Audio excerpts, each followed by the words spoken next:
Taip, šiandien yra lapkričio 28 rytas, na ir nebe toks ankstyvas rytas, greitai 9 valandos ryto, žmonės skuba į darbus, miestas yra pilnai gyvas, dirba nuo ankstyvo ryto, na pas mus Lietuvoje yra gili naktis, taip kad šiuo požiūriu tikrai yra įdomu.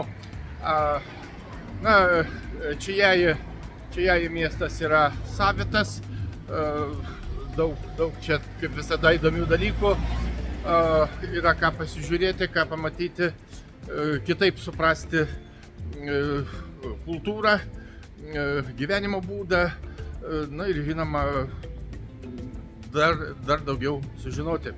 Na ir šis rytinis pasivaikščiojimas tikrai įdomus. Šiandien keliausime toliau, vyksime į Kaohsiungo miestą. Kaohsiungas yra labiausiai nutolęs miestas nuo sostinės Taipėjaus. Na, taip pat aplankysime, apžiūrėsime, na, ir taip pat planuojame pamatyti daug įdomių dalykų. Na ir žinoma, šį bei tą papasakosime apie tai.